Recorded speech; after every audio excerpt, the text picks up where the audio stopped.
कर्णचामरभूषितं पाशाङ्कुशधरं देवं वन्देऽहं गणनायकम् मूषकोत्तममारुह्य देवासुरमहाहवे योद्धुकामं महावीर्यं वन्देऽहं गणनायकम् यक्षकिन्निरगन्धर्वक्ष सिद्धविद्याधरै सदा स्तूयमानं महाबाहुं वन्देऽहं गणनायकम् सर्वविघ्नहरं देवं सर्वविघ्नविवर्जितं सर्वसिद्धिप्रदातारं वन्देऽहं गणनायकम्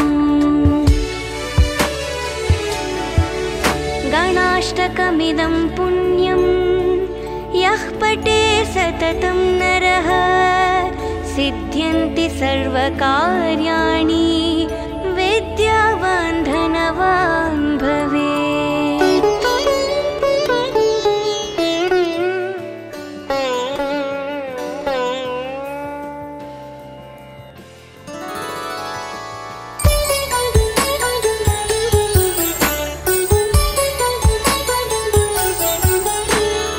एकदन्तं महाकायं तप्तकाञ्चनसन्निभं लम्बोदरं विशालाक्षं वन्देऽहं गणनायकम्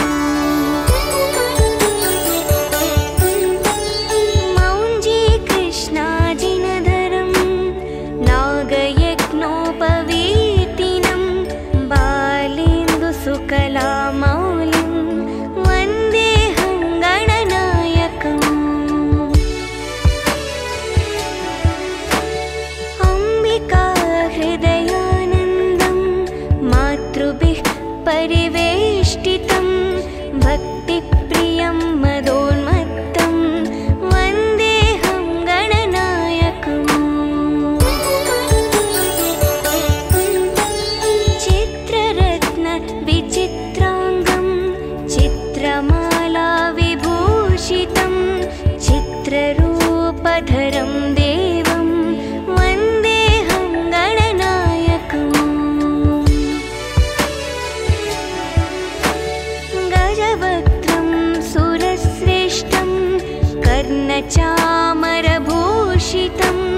पाशाङ्कुशधरं देवं वन्देऽहं गणनायकम्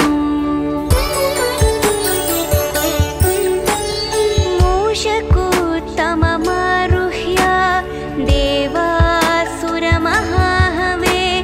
योद्धुकामं महावीर्यं वन्देऽहं गणनायकम्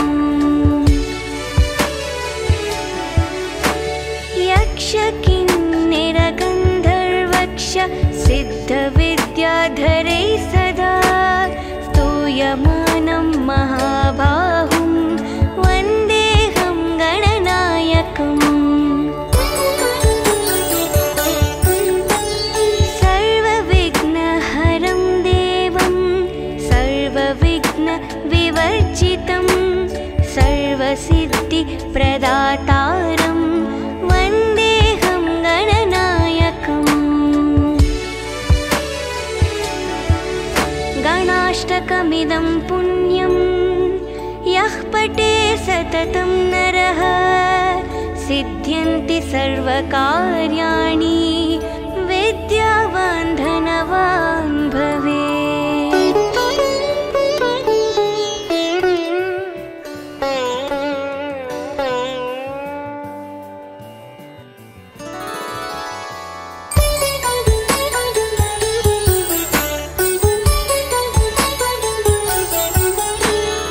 एकदन्तं महाकायं तप्तकाञ्चनसन्निभं लम्बोदरं विशालाक्षं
कर्णचामरभूषितं पाशाङ्कुशधरं देवं वन्देऽहं गणनायकम् मूषकोत्तममारुह्य देवासुरमहाहवे योद्धुकामं महावीर्यं वन्देऽहं गणनायकम्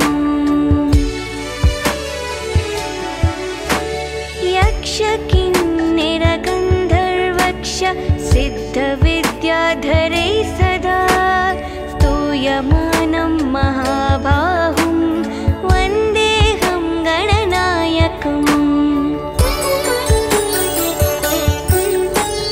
सर्वविघ्नहरं देवं सर्वविघ्नविवर्जितं सर्वसिद्धिप्रदातारं वन्देऽहं गणनायकम् गणाष्टकमिदं पुण्यं यः पठे सततं नरः सिद्ध्यन्ति सर्वकार्याणि विद्यावान् धनवान् भवेत्।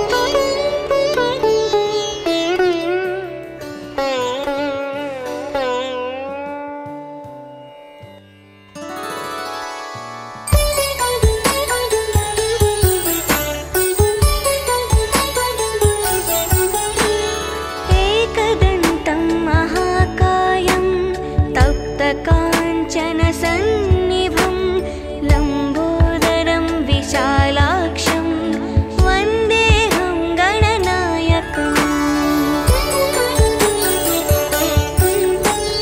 मौञ्जीकृष्णाजिनधरं नागयज्ञोपवीतिनं बालेन्दुसुकलामौलिं वन्देऽहं गणनायकम् अम्बिकाहृदयानन्दं मातृभिः परिवेष्टितं भक्तिप्रियं मदोन्मत्तं वन्देऽहं गणनायकम् चित्ररत्नविचित्राङ्गं चित्रमालाविभूषितं चित्ररूपधरं देवं वन्देऽहं गणनायकम् गजवक्त्रं सुरश्रेष्ठं कर्णचामरभूषितं पाशाङ्कुशधरं देवं वन्देऽहं गणनायकम्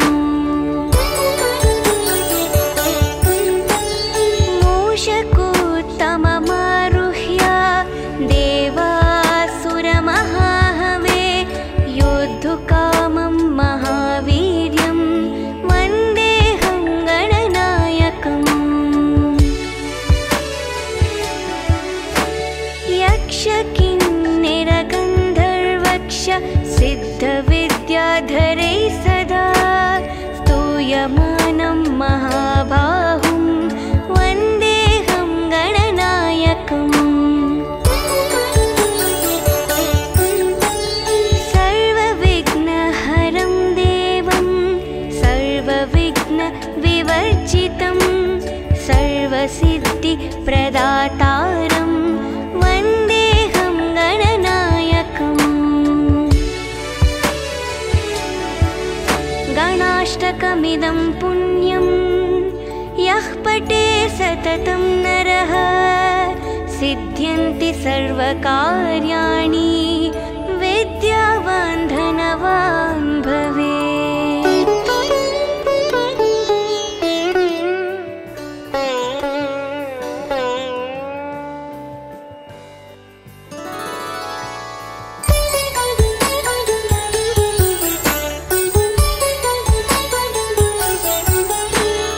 एकदन्तं महाकायं तप्तकाञ्चनसन्निभं लम्बोदरं विशालाक्षं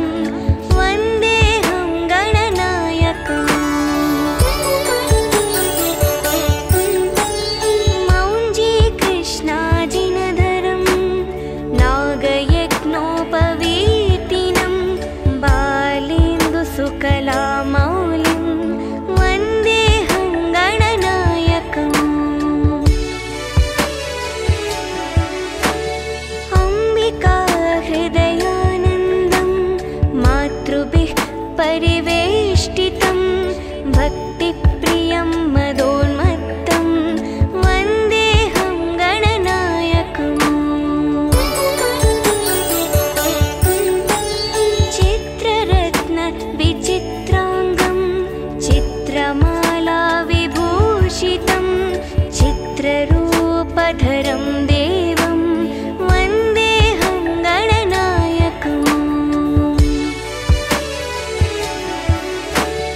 गजवक्त्रं सुरश्रेष्ठं कर्णचामरभूषितं पाशाङ्कुशधरं देवं वन्देऽहं गणनायकम्। मूषकोत्तममारुह्य देवासुरमहाहवे योद्धुकामं महावीर्यं वन्देऽहं गणनायकम्। यक्षकिन्निरगन्धर्वक्ष सिद्धविद्याधरैः सदा स्तूयमानं महाबाहुं वन्देऽहं गणनायकम्। सर्वविघ्नहरं देवं सर्वविघ्नविवर्जितं सर्वसिद्धिप्रदातारं वन्देऽहं गणनायकम्। गणाष्टकमिदं पुण्यं यः पठे सततं नरः सिद्ध्यन्ति सर्वकार्याणि विद्यावान् धनवान् भवेत्।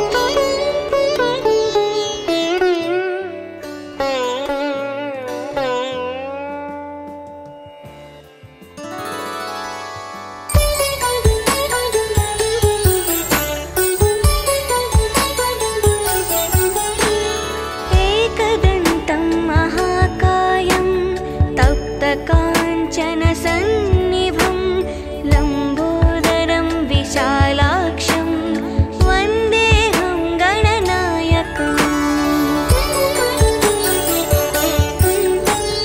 मौञ्जीकृष्णाजिनधरं नागयज्ञोपवीतिनं बालेन्दुसुकलामौलिं वन्देऽहं गणनायकम्। अम्बिकाहृदयानन्दं मातृभिः परिवेष्टितं भक्तिप्रियं मदोन्मत्तं वन्देऽहं गणनायकम्। चित्ररत्नविचित्राङ्गं चित्रमालाविभूषितं चित्ररूपधरं देवं वन्देऽहं गणनायकम्। गजवक्त्रं सुरश्रेष्ठं कर्णचामरभूषितं पाशाङ्कुशधरं देवं वन्देऽहं गणनायकम्।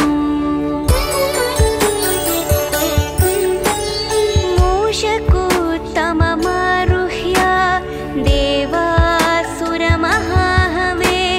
योद्धुकामं महावीर्यं वन्देऽहं गणनायकम्। यक्षकिन्निरगन्धर्वक्ष सिद्धविद्याधरैः सदा स्तूयमानं महाबाहुं वन्देऽहं गणनायकम्। सर्वविघ्नहरं देवं सर्वविघ्नविवर्जितं सर्वसिद्धिप्रदातारं वन्देऽहं गणनायकम्। गणाष्टकमिदं पुण्यं यः पठे सततं नरः सिद्ध्यन्ति सर्वकार्याणि विद्यावान् धनवान् भवेत्।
कर्णचामरभूषितं पाशाङ्कुशधरं देवं वन्देऽहं गणनायकम्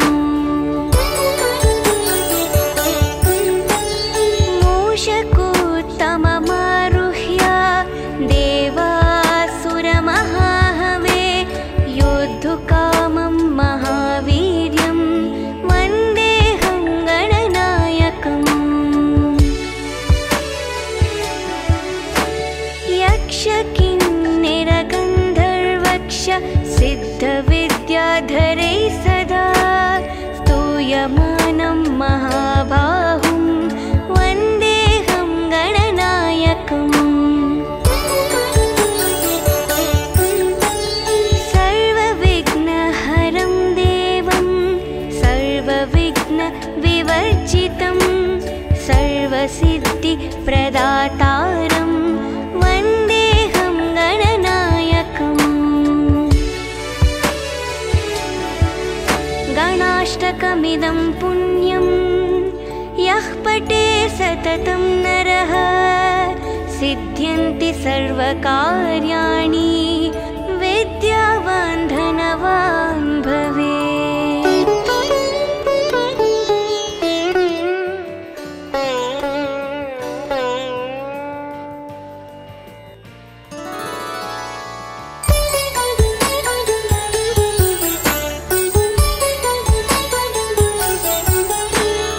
एकदन्तं महाकायं तप्तकाञ्चनसन्निभं लम्बोदरं विशालाक्षं वन्देऽहं गणनायकम्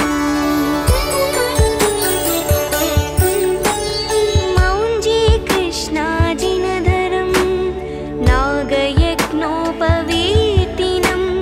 बालेन्दुसुकलामौलिं वन्देऽहं गणनायकम् अम्बिकाहृदयानन्दं मातृभिः परिवेष्टितं भक्तिप्रियं मदोन्मत्तं वन्देऽहं गणनायकम् चित्ररत्नविचित्राङ्गं चित्रमालाविभूषितं चित्ररूपधरं देवं वन्देऽहं गणनायकम् गजवक्त्रं सुरश्रेष्ठं कर्णचामरभूषितं पाशाङ्कुशधरं देवं वन्देऽहं गणनायकम्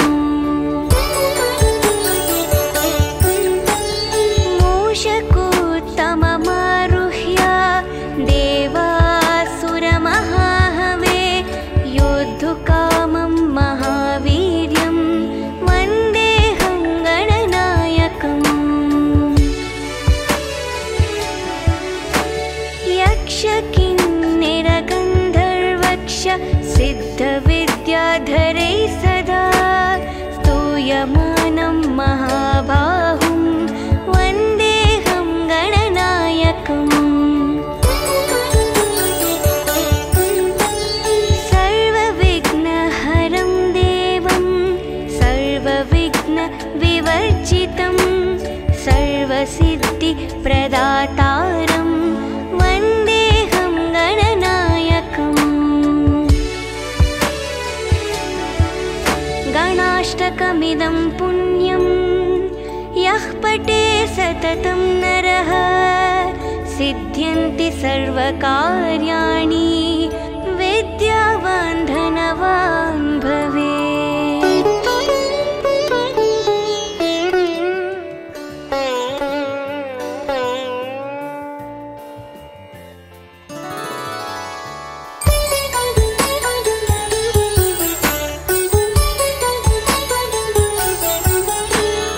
एकदन्तं महाकायं तप्तकाञ्चनसन्निभं लम्बोदरं विशालाक्षं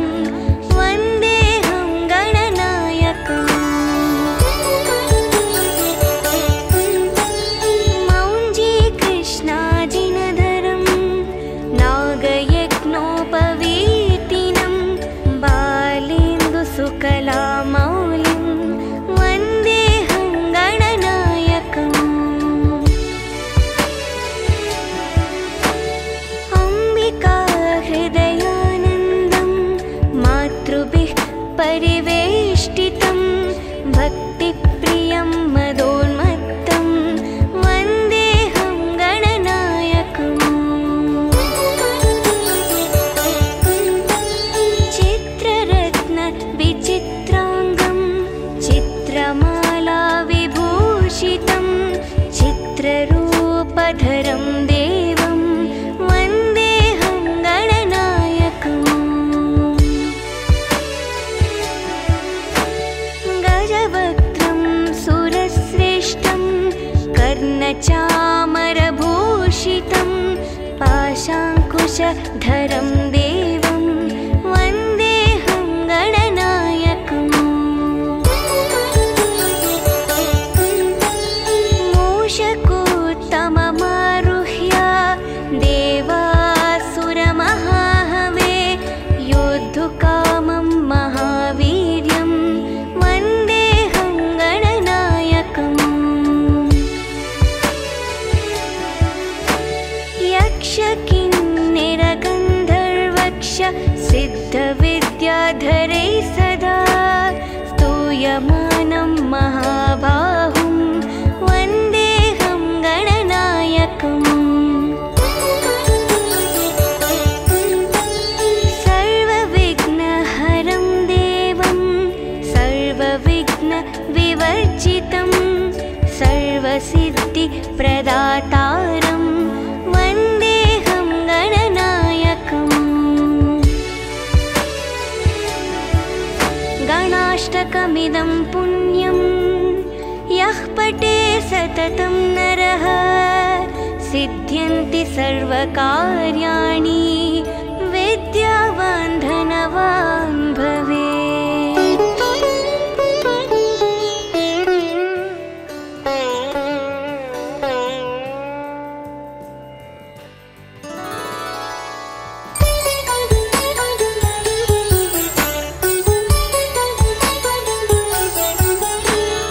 एकदन्तं महाकायं तप्तकाञ्चनसन्निभं लम्बोदरं विशालाक्षं वन्देऽहं गणनायकम्।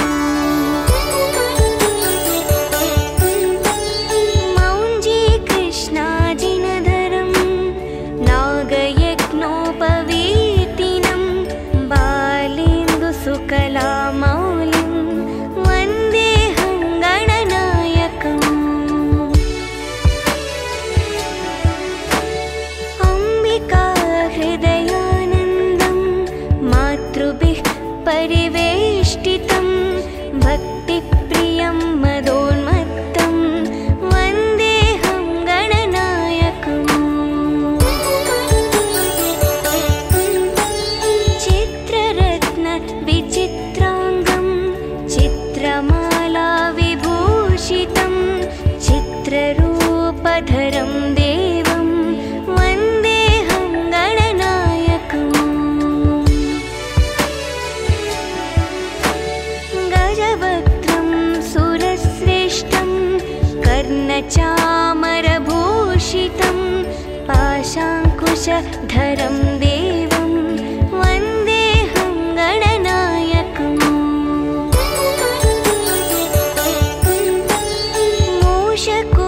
मूषकोत्तममारुह्य देवासुरमहाहवे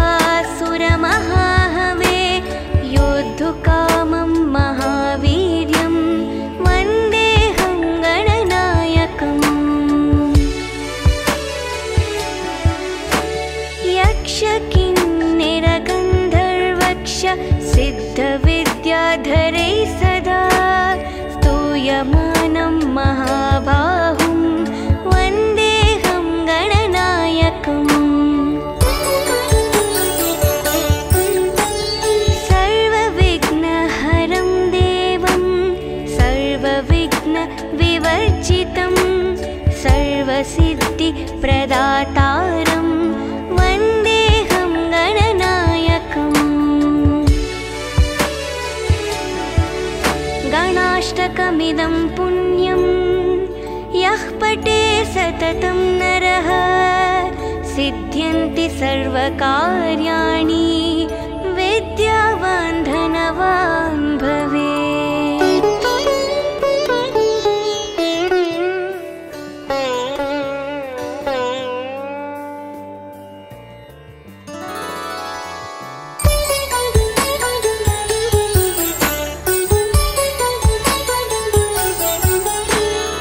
एकदन्तं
कर्णचामरभूषितं पाशाङ्कुशधरं देवं वन्देऽहं गणनायकम् मूषकोत्तममारुह्य देवासुरमहाहवे योद्धुकामं महावीर्यं वन्देऽहं गणनायकम् यक्षकिन्निरगन्धर्वक्ष सिद्धविद्याधरै सदा स्तूयमानं महाबाहुं वन्देऽहं गणनायकम् सर्वविघ्नहरं देवं सर्वविघ्नविवर्जितं सर्वसिद्धिप्रदातारं वन्देऽहं गणनायकम् गणाष्टकमिदं पुण्यं यः पठे सततं नरः सिद्ध्यन्ति सर्वकार्याणि विद्यावान् धनवान् भवेत्।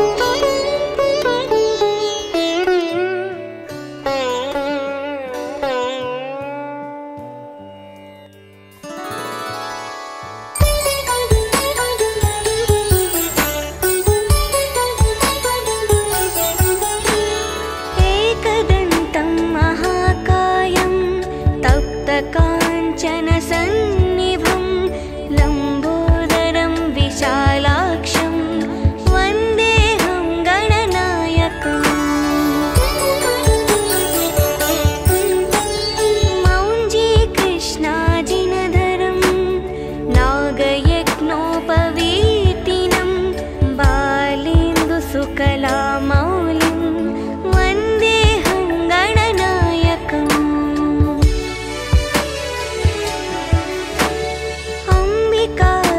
अम्बिकाहृदयानन्दं मातृभिः परिवेष्टितं भक्तिप्रियं मदोन्मत्तं वन्देऽहं गणनायकम्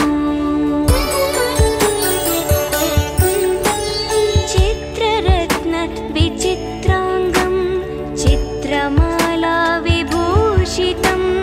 चित्ररूपधरं देवं वन्देऽहं गणनायकम् गजवक्त्रं सुरश्रेष्ठं कर्णचामरभूषितं पाशाङ्कुशधरं देवं वन्देऽहं गणनायकम्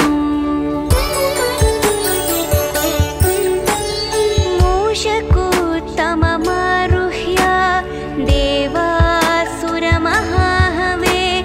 योद्धुकामं महावीर्यं वन्देऽहं गणनायकम् यक्षकिन्निरगन्धर्वक्ष सिद्धविद्याधरै सदा स्तूयमानं महाबाहुं वन्देऽहं गणनायकम् सर्वविघ्नहरं देवं सर्वविघ्नविवर्जितं सर्वसिद्धिप्रदातारं वन्देऽहं गणनायकम् गणाष्टकमिदं पुण्यं यः पठे सततं नरः सिद्ध्यन्ति सर्वकार्याणि विद्यावान् धनवान् भवेत्।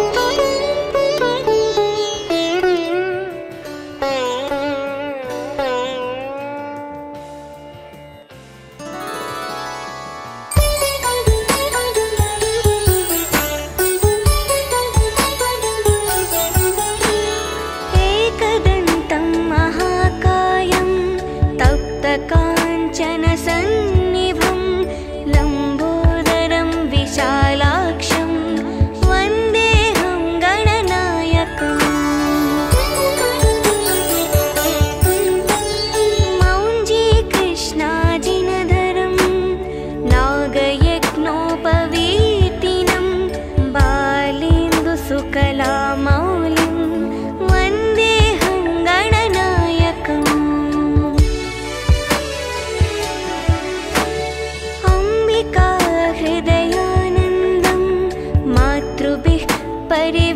परिवेष्टितं भक्तिप्रियं मदोन्मत्तं वन्देऽहं गणनायकम्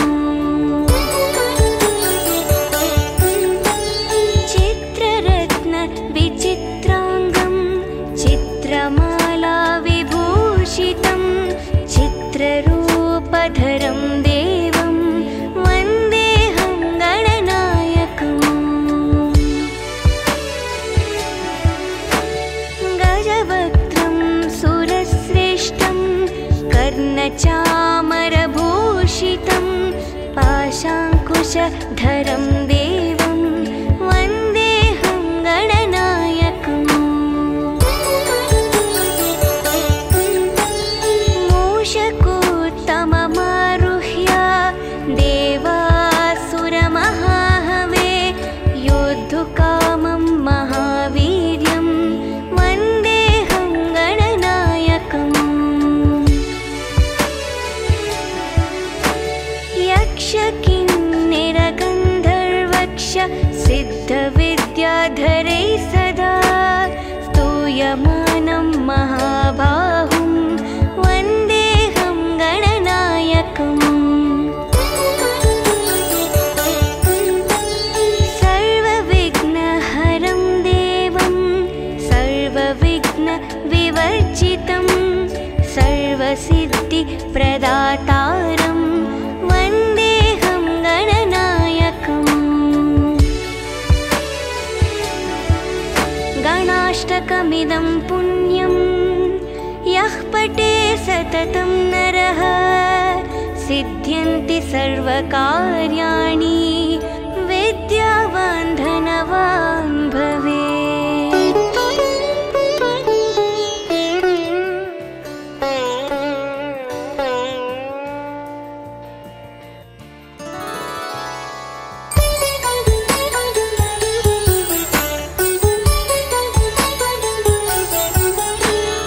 एकदन्तं महाकायं तप्तकाञ्चनसन्निभं लम्बोदरं विशालाक्षं वन्देऽहं गणनायकम्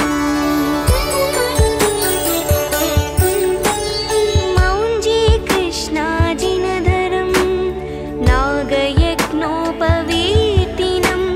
बालेन्दुसुकलामौलिं वन्देऽहं गणनायकम्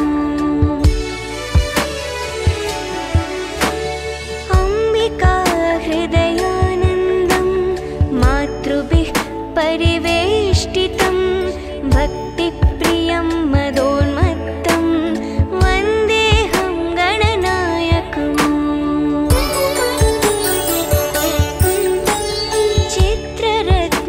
चित्ररत्नविचित्राङ्गं चित्रमाला विभूषितं चित्ररूपधरं देवं वन्देऽहं गणनायकम् गजवक्त्रं सुरश्रेष्ठं कर्णचामरभूषितं पाशाङ्कुशधरं देवं वन्देऽहं गणनायकम्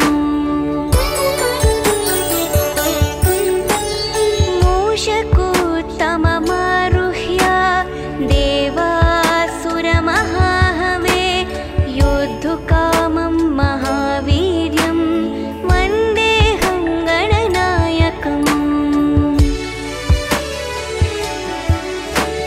यक्षकिन्निरगन्धर्वक्ष सिद्धविद्याधरै सदा स्तूयमानं महाबाहुं वन्देऽहं गणनायकम्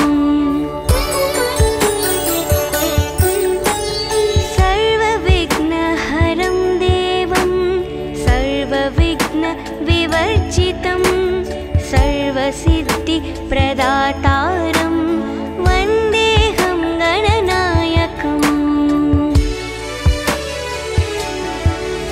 गणाष्टकमिदं पुण्यं यः पठे सततं नरः सिद्ध्यन्ति सर्वकार्याणि विद्यावान् धनवान् भवेत्।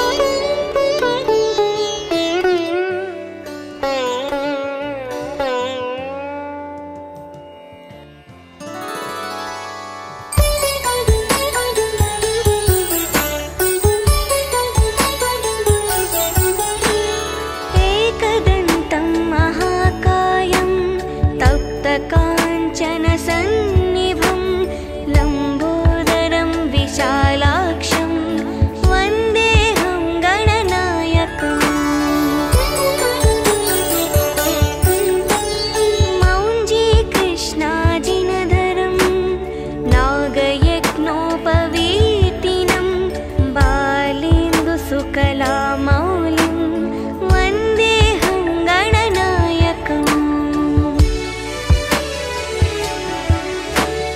अम्बिका हृदयानन्दं मातृभिः परिवेष्टितं भक्तिप्रियं मदोन्मत्तं वन्देऽहं गणनायकम् चित्ररत्न विचित्राङ्गं चित्रमाला विभूषितं चित्ररूपधरं देवं वन्देऽहं गणनायकम्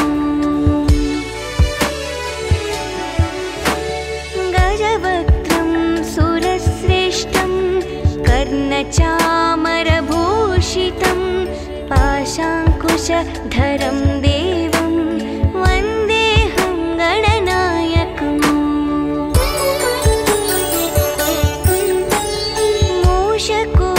मूषकोत्तममारुह्य देवासुरमहाहवे योद्धुकामं महावीर्यं वन्देऽहं गणनायकम् यक्षकिन्निरगन्धर्वक्ष सिद्धविद्याधरैः सदा स्तूयमानं महाबाहुं वन्देऽहं गणनायकम् सर्वविघ्नहरं देवं सर्वविघ्नविवर्जितं सर्वसिद्धिप्रदातारं वन्देऽहं गणनायकम् गणाष्टकमिदं पुण्यं यः पठे सततं नरः सिद्ध्यन्ति सर्वकार्याणि विद्यावान् धनवान् भवेत्।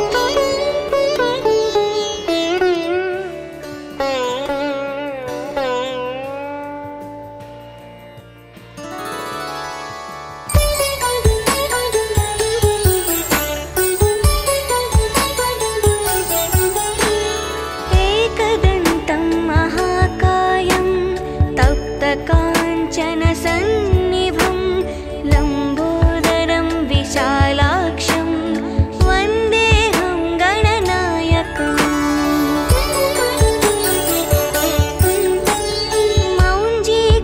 मौञ्जीकृष्णाजिनधरं नागयज्ञोपवीतिनं बालेन्दुसुकलामौलिं वन्देऽहं गणनायकम् अम्बिका हृदयानन्दं मातृभिः परिवेष्टितं भक्तिप्रियं मदोन्मत्तं वन्देऽहं गणनायकम् चित्ररत्न विचित्राङ्गं चित्रमाला विभूषितं चित्ररूपधरं देवं वन्देऽहं गणनायकम् गजवक्त्रं सुरश्रेष्ठं कर्णचामरभूषितं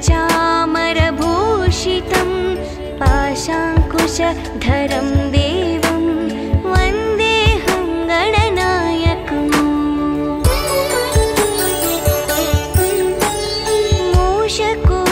मूषकोत्तममारुह्य देवासुरमहाहवे योद्धुकामं महावीर्यं वन्देऽहं गणनायकम् यक्षकिन्निरगन्धर्वक्ष सिद्धविद्याधरैः सदा स्तूयमानं महाबाहुं वन्देऽहं गणनायकम्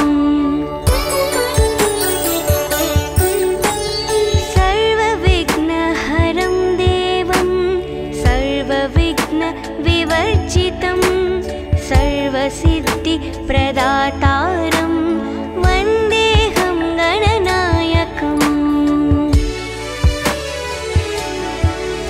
गणाष्टकमिदं पुण्यं यः पठे सततं नरः सिद्ध्यन्ति सर्वकार्याणि विद्यावान् धनवान् भवेत्।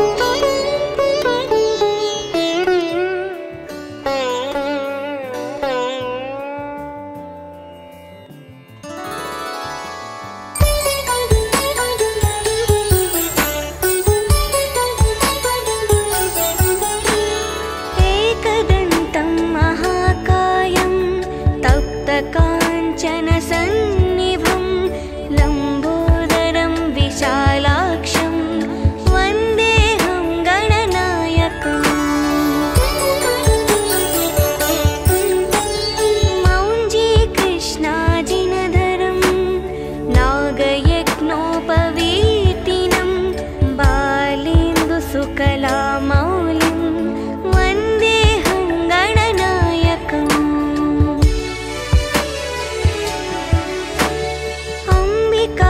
हृदयानन्दं मातृभिः परिवेष्टितं भक्तिप्रियं मदोन्मत्तं वन्देऽहं गणनायकम्।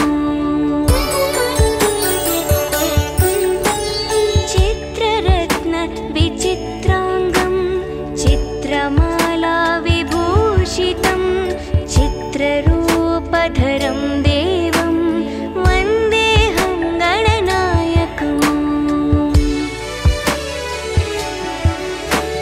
गजवक्त्रं सुरश्रेष्ठं कर्णचामरभूषितं पाशाङ्कुशधरं देवं वन्देऽहं गणनायकम्। मूषकोत्तममारुह्य देवासुरमहाहवे योद्धुकामं महावीर्यं वन्देऽहं गणनायकम्। यक्षकिन्नरगन्धर्वक्ष सिद्धविद्याधरैः सदा स्तूयमानं महाबाहुं वन्देऽहं गणनायकम्। सर्वविघ्नहरं देवं सर्वविघ्नविवर्जितं सर्वसिद्धिप्रदातारं वन्देऽहं गणनायकम्। गणाष्टकमिदं पुण्यं यः पठे सततं नरः सिद्ध्यन्ति सर्वकार्याणि विद्यावान् धनवान् भवेत्।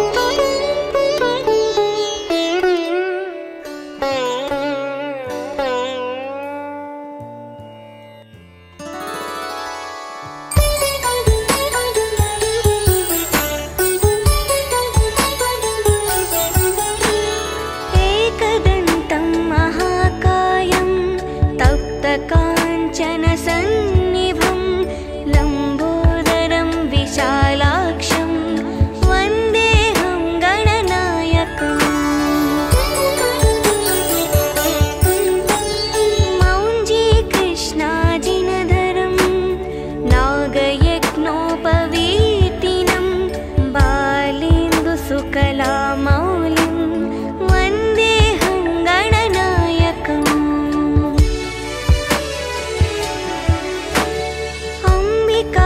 हृदयानन्दं मातृभिः परिवेष्टितं भक्तिप्रियं मदोन्मत्तं वन्देऽहं गणनायकम्।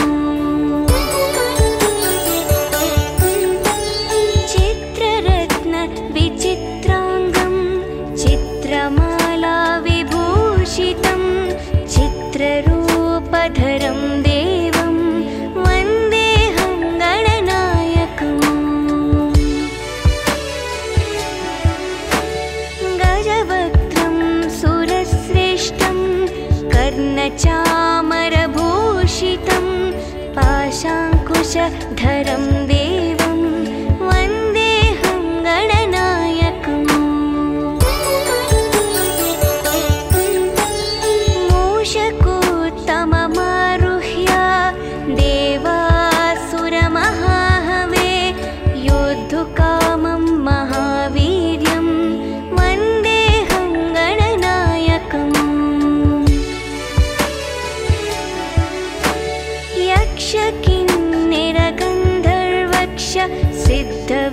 विद्याधरै सदा स्तूयमानं महाबाहुं वन्देऽहं गणनायकम्